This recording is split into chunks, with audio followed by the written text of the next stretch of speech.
It's the third year of the decade, and you, a high school student, are noticing some distinct changes now. The soft glow of disco balls and bell-bottoms seems to have faded into the distance, and there's a slight glow of neon on the horizon. This decade, and especially this year, feels different. As you hit the mall and arcades, there are movies and games that, unbeknownst to you, are building deep nostalgia within you. New shows are debuting on TV, and they seem pretty good. Little do you know how they will go on to dominate network TV and become some of the most watched shows of all time. When it comes to all things pop culture, it's a pretty extraordinary year, and that's only going to continue to grow. As that fall, a new album is about to be released. One that will not only change the world of music, but pop culture forever. I'm Jamie Logie, and this is Everything 80s, a podcast that looks back on a decade that forever changed the way we dress, consumed, and connected. And today, we travel back to the year 1982.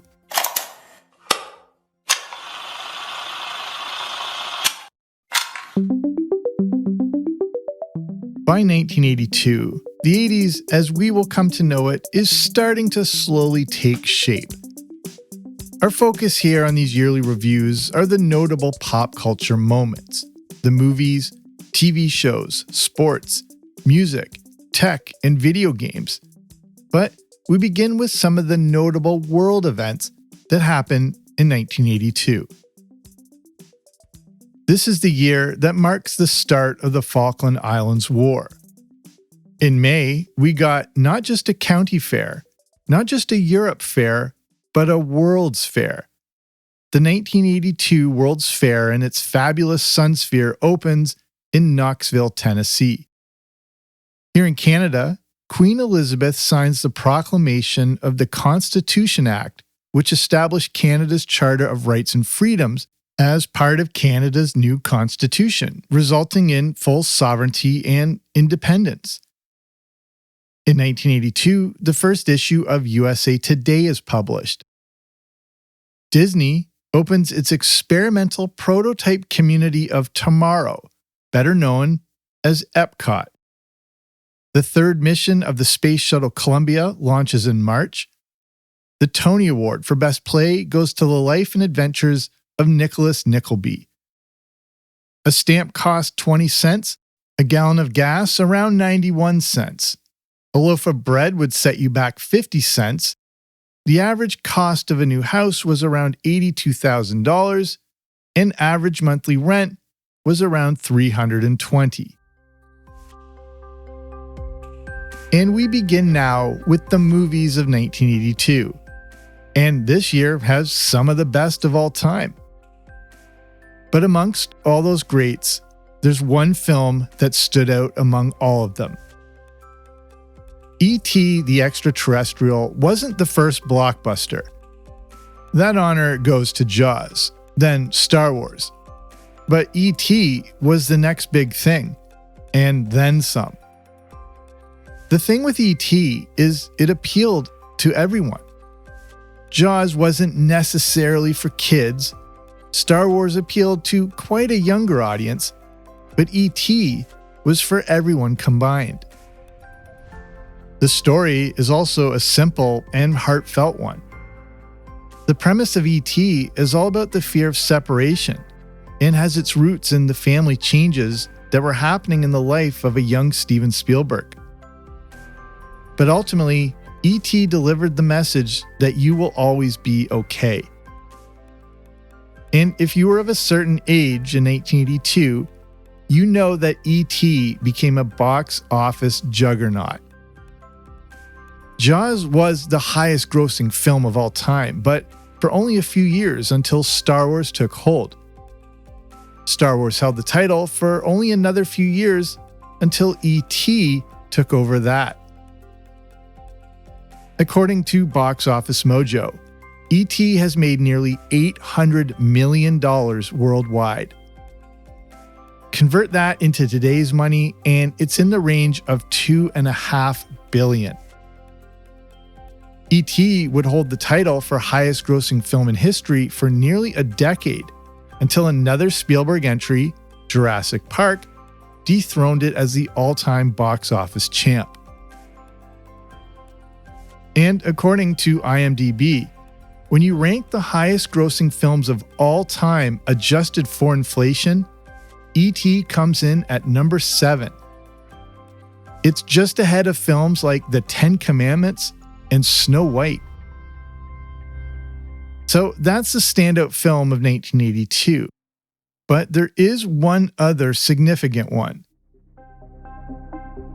The more time passes, the more astonishing Blade Runner becomes.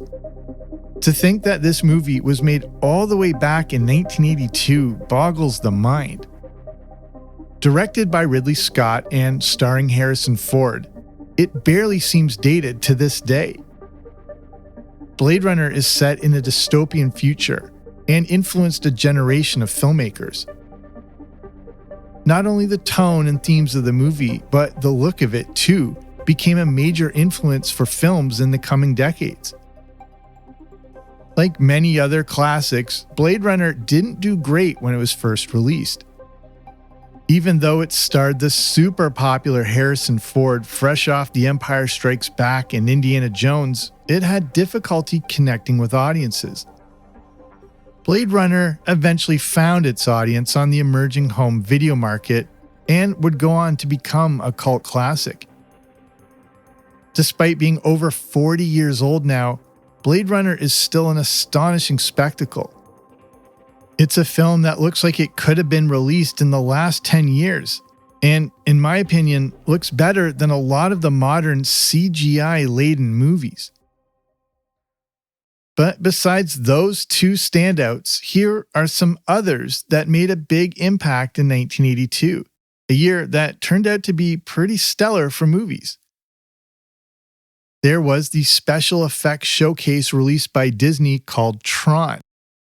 We got Fast Times at Ridgemont High, the horror classic The Thing, Rocky III, Poltergeist, Sophie's Choice, The Dark Crystal, Grease 2, Tootsie, Gandhi, 48 Hours, Pink Floyd The Wall, Star Trek II The Wrath of Khan, Annie, and Conan the Barbarian. Taking a look at that year's Oscars, the Best Picture went to Chariots of Fire, the Best Actor to Henry Fonda for On Golden Pond. Katharine Hepburn won Best Actress, also for On Golden Pond, and Best Director went to Warren Beatty for Reds. We now turn to the world of music in 1982. And if you grew up during this time, you know 1982 is dominated by one thing: Thriller by Michael Jackson. One of the greatest albums of all time, Thriller changed the landscape of music forever. And the story of this monumental album has as much to do with the brilliance of producer Quincy Jones as it does Michael Jackson. If it's been a while since you've listened to it, here is the order of the tracks on this pretty astonishing album. Thriller starts with Wanna Be Startin' Something before moving into Baby Be Mine, and then a unique partnership that combined Michael Jackson and Paul McCartney for the song The Girl Is Mine. Next up is the song Thriller, followed by Beat It, followed by Billie Jean. The 7th track is Human Nature, moving into Pretty Young Thing, and finishing with The Lady in My Life. That 3-track stretch between Thriller, Beat It, and Billie Jean blew many people's minds back in 1982. The song Thriller and the accompanying video also pushed the boundaries of what music and entertainment could be.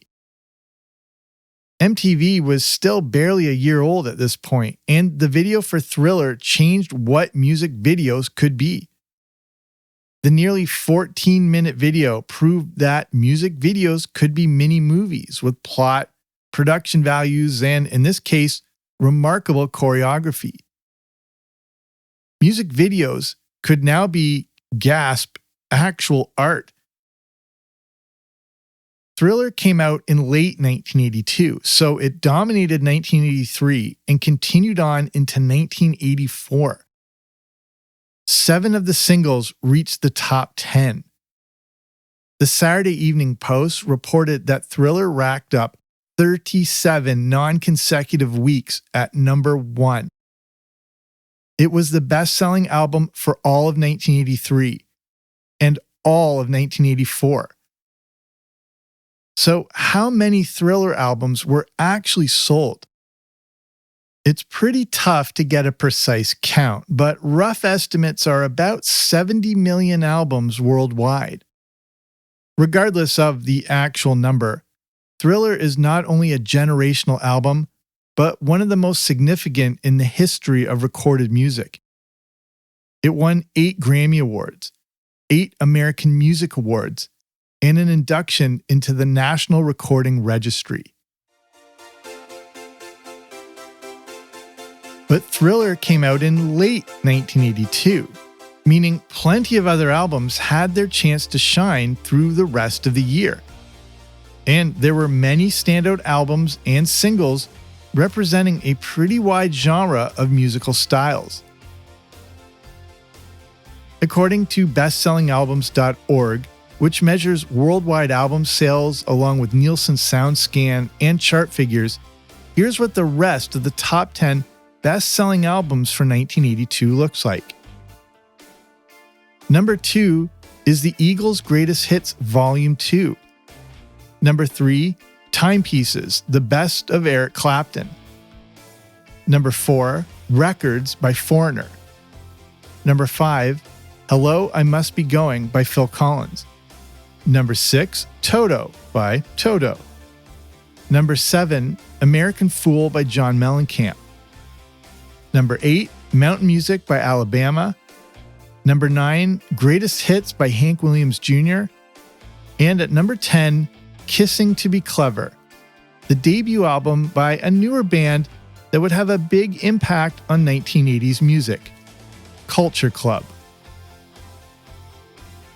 There were also some other big albums released in 1982, including 1999 by Prince, Mirage by Fleetwood Mac, Always on My Mind by Willie Nelson, Rio by Duran Duran, Love Over Gold by Dire Straits, and The Number of the Beast by Iron Maiden.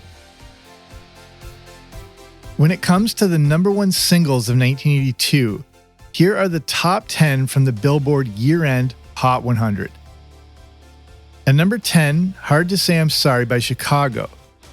Number 9, Abracadabra by the Steve Miller Band.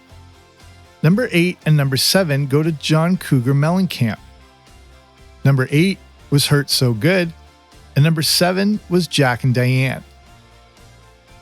Number 6 went to Don't You Want Me by the Human League.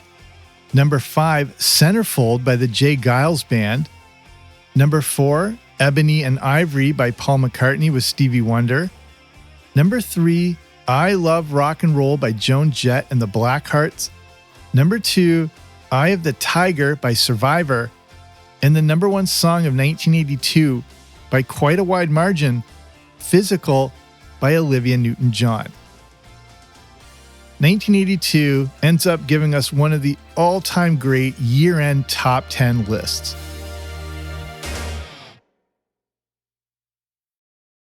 Now we move into the video games and technology of 1982. And when it comes to the music that we just covered, something new has hit the market. A whole new music technology that seems like it was from the future. For decades, our music came on vinyl or the tapes found in 8-track or cassettes. In 1982, music was now digital. Not only that, it seemed like something out of Star Wars, as lasers were used to play our music. In the fall of 1982, the compact disc was first released in Japan. Work on the compact disc goes back to 1976 when it was developed by Philips and Sony. Philips introduced the technology in 1979 in the Netherlands, and the first test disc was pressed in 1981. The Sony CD player called the CDP-101 debuted in 1982, and the first album officially released on CD was 52nd Street by Billy Joel. Eventually, the technology made it to Europe and North America, and like any new technology, it was not cheap at first. According to Time magazine, the first CD players could cost up to $1,000, and a CD would set you back around $17. In today's money, that's about $54 for a compact disc. Eventually, costs would drop, and people could not deny the astonishing sound quality of the compact disc. We're now about to enter the world of video games. And in 1982, there is one game and character in particular that continues to not only dominate arcades and home consoles, but the entire entertainment industry. Everything 80s will return after these messages.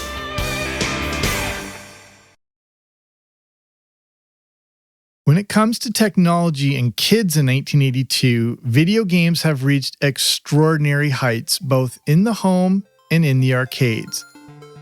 This, unfortunately, only had about one more year until everything begins to come crashing down in 1983. I'll get back to that in a moment. But in 1982, it's a great time to be a video game lover. Atari continues to rule the roost, but other competitors like Intellivision and ColecoVision had appeared on the scene.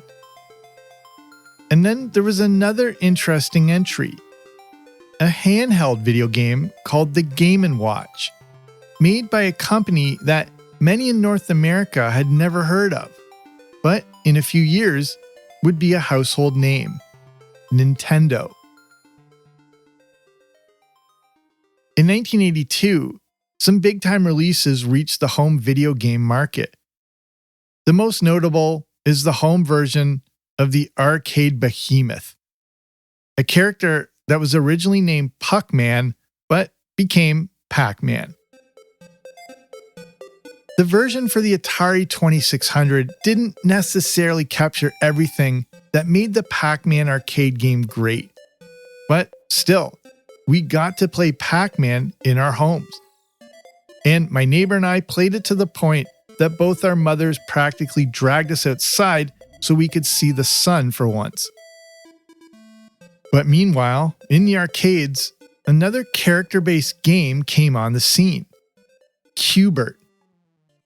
One of my favorite games of all time, Q*bert was quickly embraced because it was part action game and part puzzle. The other astonishing thing with Q*bert was it appeared to be in 3D. It was, of course, just a 2D game, but the use of isometric graphics gave it that three-dimensional look. An enormous hit in the arcades, Q*bert is also unique as it was one of the few games praised both critically while still being a commercial success.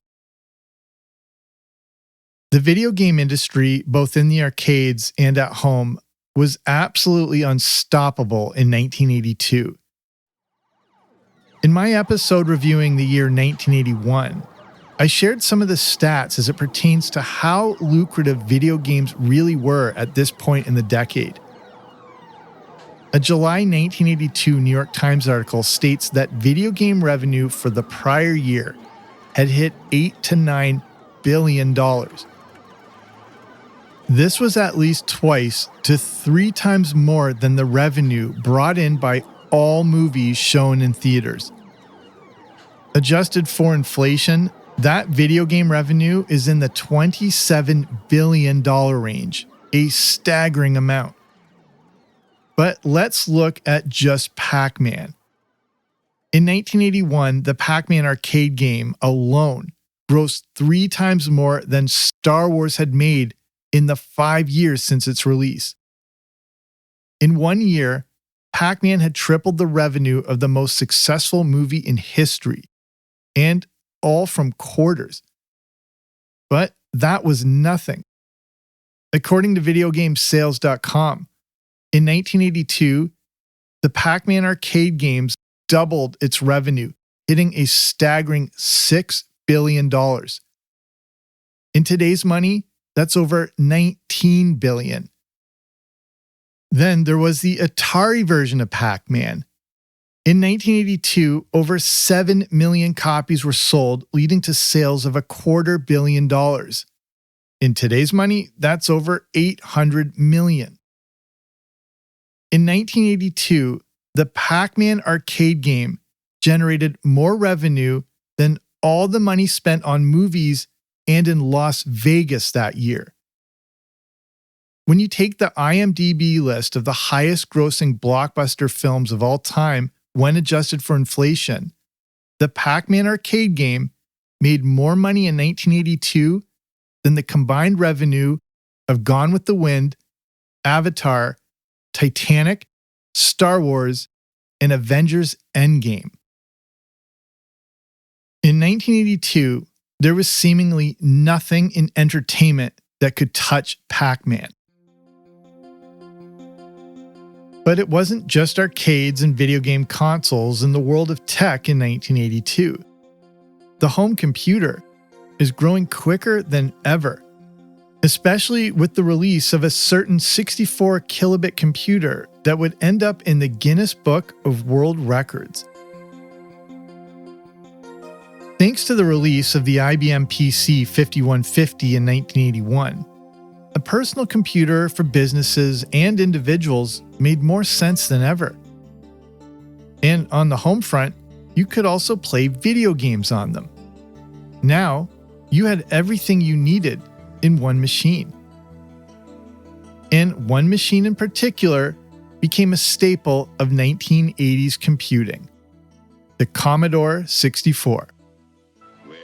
The Commodore 64 has more built-in memory than the others, and it's under $600. So, while everyone else talks about the revolution that's coming, you can experience the revolution that's here. Released in 1982, work on the machine began in 1981. According to Commodore.ca, Commodore President Jack Tramiel tasked his team with creating a 64 kilobyte home computer to display at the Winter Consumer Electronics Fair. One thing to note, CES was only 6 weeks away. The team got it ready, and with an estimated retail price tag of just $595, the new machine from Commodore was the hit of the show. And it would be a hit with consumers too. Thanks to the success of the IBM 5150, the average person was becoming more aware of the benefits of a personal computer in their lives. But for many, the price tag still stood in the way. The Commodore 64 was much, much cheaper. And it was cheaper than other PC competitors like the Apple II or the TRS-80. The Commodore 64 was also easier to use and program. And for a family looking to dive into this strange new world of PCs, the Commodore 64 made the most sense. Thanks to its lower price and better usability, the Commodore 64 became, according to the Guinness Book of World Records, the best-selling single computer model in history. Exact sales figures vary. The founder of Commodore estimates sales between 22 and 30 million units. The Commodore company's official estimate is in the 17 million unit range, but modern estimates put it at around 12.5 million units. But regardless of the number, it was record-breaking. As told on the Guinness World Records website, even with the most conservative numbers, the Commodore 64 is, quote, still the most popular single model of desktop computer, unquote. And as we finish off tech, something significant also happened in late 1982. Something I alluded to earlier. and it all seemingly began with a new video game released for the Atari 2600. It was based on the biggest movie of 1982, and even though this was one of the most hotly anticipated games of the year, it left consumers less than impressed. The game in question is the infamous E.T. Atari video game. Made in a lightning-quick 5 weeks, the frustrating game just didn't capture what consumers were hoping for, and copy after copy ended up being returned to stores, with many more being left unsold. Even though it didn't directly cause the video game crash of 1983, the downfall of a billion-dollar industry would be underway the next year. Something covered further in my review of 1983.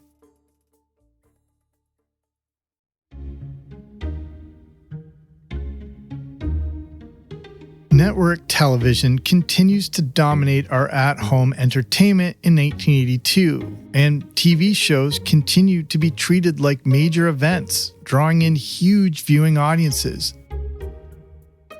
The VCR was gaining in popularity, but not yet commonplace in most homes.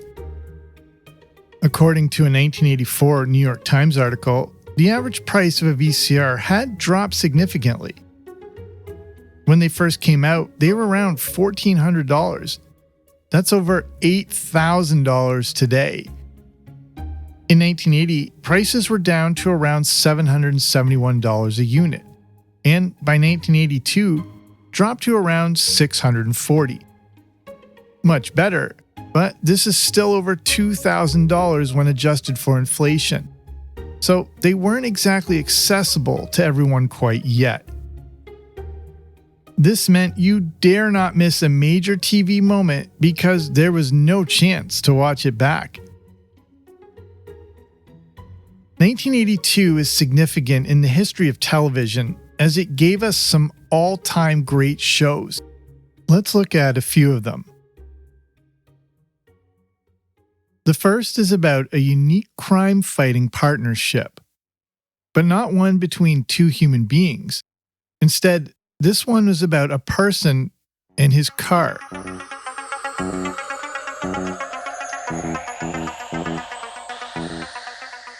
Starring David Hasselhoff as Michael Knight and his partner, the Knight Industries 2000 or KITT, Knight Rider debuted in the fall of 1982. Also in 1982 came a new sitcom, but one with a unique premise. What would life be like for a family where the parents were more liberal former hippies and their son is a staunch Republican? This is the premise for the show that featured Elise, Stephen, Jennifer, Mallory, and Alex P. Keaton.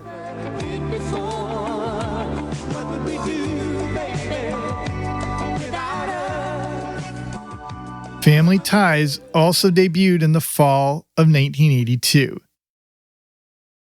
Speaking of unique premises, what about a show that was simply set in one location with people sitting around talking? It doesn't sound like it would be too interesting. But what if that location was a bar, and one of the bartenders was a former Major League pitcher? Enter a show that would become instantly identifiable from just the first few notes of its theme song. Cheers was another of the big debuts in the fall of 1982, and it and Family Ties would go on to become two of the most dominant TV shows of not just the 80s, but of all time, with some of the highest average rating numbers ever seen. Besides those standouts, here are some other big shows that debuted in 1982. Newhart, Silver Spoons, St. Elsewhere, TJ Hooker, Police Squad, Fairy Tale Theater, Shelley Duvall's unique children's show that debuted on Showtime. There was also the Herbie the Love Bug series, the Pac-Man cartoon, and the Scooby-Doo Scrappy-Doo Puppy Hour. And then there's another significant new show that debuted in 1982, but one that wasn't in prime time. This one came on later at night and featured a former weatherman and comedian who already had a short-lived daytime show. He had even guest hosted The Tonight Show. But now, with the late night time slot, David Letterman brought his unique comedy to his new show, Late Night with David Letterman. It's a show that had a huge impact on late night TV while still being a critical success. In the 1982-1983 season, Late Night with David Letterman won the Emmy Award for Outstanding Writing in a Variety, Comedy, or Music Program. Late Night with David Letterman would win this award for the next 3 consecutive years, and for the next 10 years straight was nominated for Outstanding Variety, Music, or Comedy Series. And the very first guest on that first episode, Bill Murray. Now, let's take a look at the top 10 highest rated shows for the 1982-83 season. Number 1, 60 Minutes with a 25.5 rating share. Not far behind at number 2, Dallas with a 24.6 rating. Number 3 and number 4 are a tie between MASH and Magnum PI, both with a 22.6. At number 5, Dynasty with a 22.4. Number 6, Three's Company with a 21.2 rating. Simon & Simon comes in at number 7 with a 21 rating. And number 8, Falcon Crest, 20.7. And number 9, The Love Boat with a 20.3. And at number 10, a tie between The A-Team and Monday Night Football with a 20.1 rating. We now move over to the world of sports and the big event of 1982, the World Cup. Held in Spain, the World Cup was won by Italy, who beat what was then West Germany 3-1 to secure their 3rd world title. The 1982 World Cup wasn't a successful one for Argentina, who finished in 3rd place in Group C behind Italy and Brazil. But on that team was an elite 21-year-old player who, at the next World Cup in 1986, would have a profound effect on the tournament and create one of the most famous sporting moments of all time, the Hand of God goal. That player was Diego Maradona. 1982 is also a big year for tennis. This was the heart of the Martina Navratilova-Chris Evert rivalry. They dominated the tennis world and each won 2 Grand Slams that year.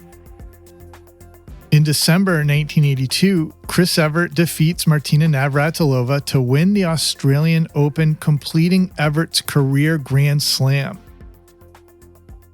1982 is also the year that another dominant tennis player debuts, Steffi Graf. The other notable tennis moment and sporting moment was the surprise retirement of Bjorn Borg.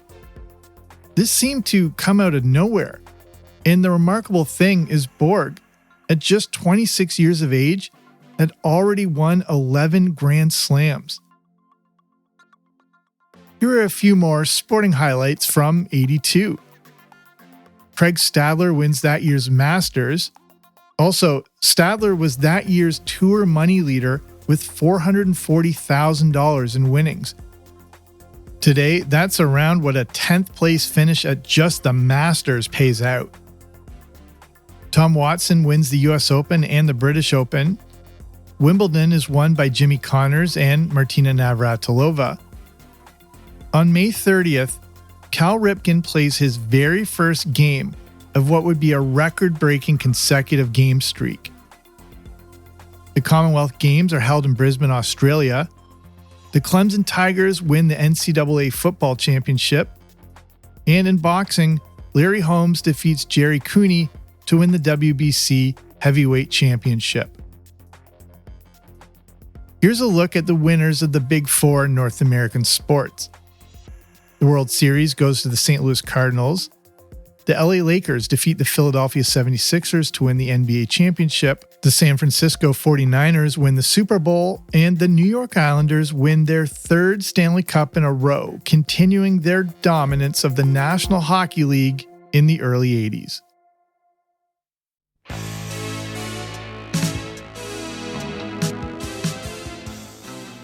So that's 1982, a year with big-time movies, huge television debuts, a rapidly changing world of technology, and one of the biggest albums of all time, in a year with some pretty astounding music. So thank you so much for listening. If you like this episode, here are some previous shows of mine for further listening and mentioned throughout this one. I have episodes about Knight Rider, the story of the IBM PC 5150, and an episode about the best movies of all time as ranked by the American Film Institute, and that list features a few from 1982. But besides those, there are plenty of other great topics for you to dive into. If you haven't already, be sure to subscribe to the Everything 80s podcast wherever you listen to podcasts so you don't miss out on new episodes. If you're in a position to help support the show, you can consider becoming a part of patreon.com. That's the platform to get access to bonus audio content, including the Everything 80s movie review podcast. That's where I review the good, the bad, and the ugly of 1980s movies. Speaking of 1982, I have a review over there of Blade Runner, but also other classics like The Princess Bride, UHF, and Pee-wee's Big Adventure. If you want to check that out or learn more, just head on over to patreon.com/80s. That's patreon.com/80s, or click on the link in the description. So thank you again so much for listening. The fact you're spending your valuable time with me here today is never, ever lost on me. I know there are a million podcasts out there, so I thank you so much for checking out mine. So I'm Jamie. This has been Everything 80s, but I'll be back soon with a new episode. Don't you dare miss it.